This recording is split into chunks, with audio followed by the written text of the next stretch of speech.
X faktorius kaip gerai, kad mano priešas čia, X faktorius kaip gerai, kad mano priešas čia, X faktorius kaip gerai, kad mano priešas čia.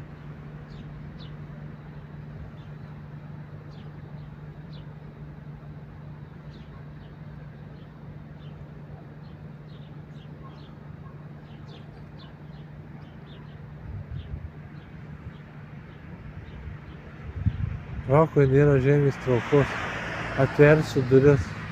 Rokai atversiu duris. Rokai atversiu duris.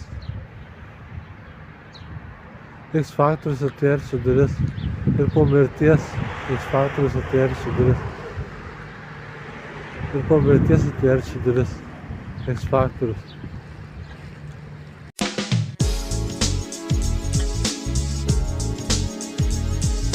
Instaliuoja rokas robotas ateivis. Instaliuoja rokas robotas ateivis.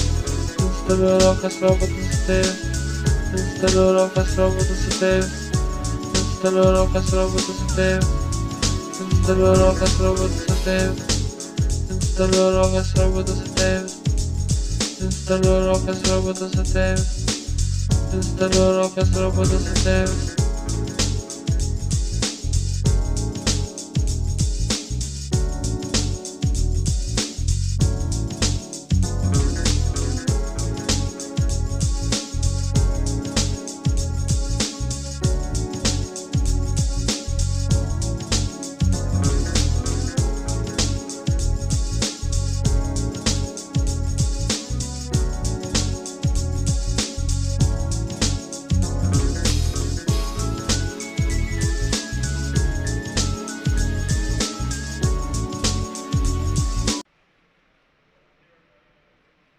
Nors NASA, Europos kosmoso agentūros ir Kanados kosmoso agentūros sukurtas teleskopas buvo užbaigtas keleriais metais vėliau ir kainavo kur kas daugiau nei planuota, tikimasi, kad jis pradės naują astronomijos erą. Džeimso Vebo kosminis teleskopas, kuris turėtų būti paleistas į kosmosą šią savaitę, rinks informaciją apie ankstyvuosius visatos egzistavimo etapus ir žvaigždžių formavimąsi bei ieškos gyvybei tinkamų planetų už Saulės sistemos ribų. Tarp teleskopo misijos tikslų yra ir pirmųjų galaktikų ar šviesių objektų susiformavusių po didžiojo sprogimo paieškos bei galaktikų evoliucijos analizė. Būtų nuostabu rasti į Žemę panašią planetą, juk remiantis turimomis žiniomis gyvybė kol kas egzistuoja tik Žemėje. Tačiau taip pat žinome, kad visatoje pilna įvairiausių planetų. Norime rasti tokių, kurių dydis ir temperatūra kuo mažiau skiriasi nuo Žemės, kad išsiaiškintume, ar jos tinkamos gyvybei. Tai viena iš priežasčių, kodėl į kosmosą keliame tokius teleskopus kaip Džeimso Vebo. Džeimso Vebo kosminis teleskopas yra maždaug 100 kartų jautresnis už savo pirmtaką Hublo kosminį teleskopą ir gruodžio 24-ąją bus iškeltas į kosmosą raketa Ariane 5, kuri pakils iš paleidimo aikštelės esančios Prancūzijos Gvianoje, Pietų Amerikos šiaurės rytinėje pakrantėje. 4 mokslinių tyrimų instrumentus turinčio teleskopo gamyba atsieja apie 8 milijardus eurų. Pridėjus eksploatavimo išlaidas, visa projekto kaina siekia maždaug 8,6 milijardų eurų. Jungtinių Amerikos valstijų vyriausybės atskaitomybės biuras nurodė, kad sąmata beveik padvigubėjo, palyginus su 2009-aisiais NASA pateiktais skaičiavimais. NASA tikėjusi teleskopą paleisti dar 2011-aisiais, bet datą teko ne kartą atidėlioti. Mus visada labiausiai jaudina netikėti atradimai. Pavyzdžiui, kai regis tuščiame dangaus plote pastebime tolimą visatą, kurios anksčiau negalėjome aptikti, arba kai tyrinėjame egzoplanetos atmosferą ir randame molekulę, kurios nesitikėjome rasti. Tokiais atvejais turime išsiaiškinti, ką tai reiškia konkrečią akimirką ir ką tai reiškia mūsų įsivaizdavimo, kaip surėdyta visata kontekste. Taigi netikėti atradimai neretai neretai būna patys įspūdingiausi. Neabejoju, kad Džeimso Vebo kosminis teleskopas padovanos ne vieną tokį atradimą. Mokslininkai planuoja teleskopą naudoti visatos raidos etapams tyrinėti, skaitant pačią pradžią po didžiojo sprogimo, įvykusio maždaug prieš 13,8 milijardų metų. Jos domina ir už Saulės sistemos ribų skriejančios egzoplanetos ir arčiau esantis dangaus kūnai, tokie kaip Marsas ir Saturno palydovas Titanas. Į Prancūzijos Gvianą teleskopas buvo atgabentas spalio mėnesį po 16 parų trukusios kelionės jūromis iš Kalifornijos Panamos kanalų į uostą Port de Pariacabo, įsikūrusi ant Kaurų upės kranto. Atsidūręs kosmose, Džeimso Vebo teleskopas leisis į 1,6 milijonų kilometrų kelionę, kad jo orbita būtų labiau nutolusi nuo Žemės nei Hubble'o kosminio teleskopo. Šį atstumą naujasis teleskopas turėtų veikti per mėnesį. Džeimso Vebo teleskopu taip pat bus stebima žvaigždžių ir planetų formavimasis. Tyrėjai pažymėjo, kad naujasis teleskopas gali pažvelgti į dujų ir dulkių debesis, kur gimsta žvaigždės. Kol kas negalėjome aiškiai pamatyti, kas ten vyksta, nes vaizdą užstodavo dulkės. A big wacky shit. We're having fun. 3, 2, 1. Let's go! We're going to the sky. Yeah, look at the rocket ship. Mars, a rich destination for scientific discovery. As we expand our presence into the solar system, with robotic and human exploration, the formation and evolution of Mars will help us learn more about our own planet's history and future. In its past, the red planet had conditions suitable for life, and future exploration may uncover evidence of life, answering one of the fundamental mysteries of humanity. Does life exist beyond Earth? At NASA, we're reaching for new heights so that we remain the world's leader in space. We're pioneers, and we always have been, and we're building on that pioneering spirit in science and technology so that we make the world a better place and we create jobs right here on Earth.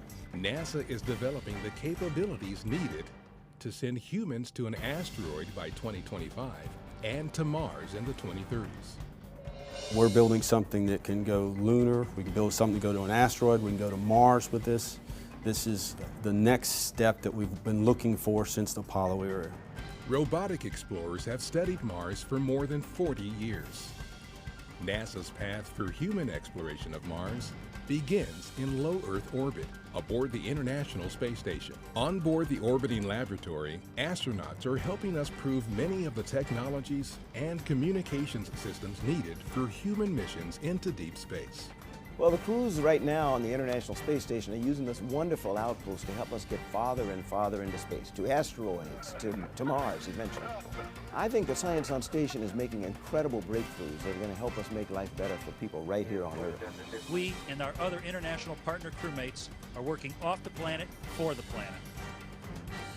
NASA, along with our international partners, conducts scientific research every day here on the station as we use this orbiting laboratory as a stepping stone for future deep space exploration. In tandem with space station research, NASA will send a robotic mission to capture and redirect an asteroid to orbit the Moon. Astronauts aboard NASA's Orion spacecraft will explore the asteroid and return to Earth with samples. This experience will help NASA test new systems and capabilities, such as solar electric propulsion, which will send cargo as part of human missions to Mars. NASA's new Space Launch System will enable these proving ground missions to test new capabilities. Human missions to Mars will rely on Orion and an evolved version of the SLS, which will be the most powerful rocket ever flown. With Orion and our heavy lift space launch system, we're going to send humans into space farther than they've ever gone before. This year's Orion test flight will be the most aggressive for a human spacecraft in more than 40 years. Apollo happened before I was born, so this for our generation will be the exploration missions that we get to see in our lifetime. A fleet of robotic spacecraft and rovers are already on and around Mars, dramatically increasing our knowledge about the red planet and paving the way for future human explorers. Future missions, seeking signs of past life, will demonstrate new technologies that could help astronauts survive on Mars. I think some of the most amazing things that we're learning are actually how to be really good detectives on another planet, which is a really difficult job. Engineers and scientists around the country are working hard to develop the technologies astronauts will use to one day live and work on Mars, and then safely return home from the next giant leap for humanity.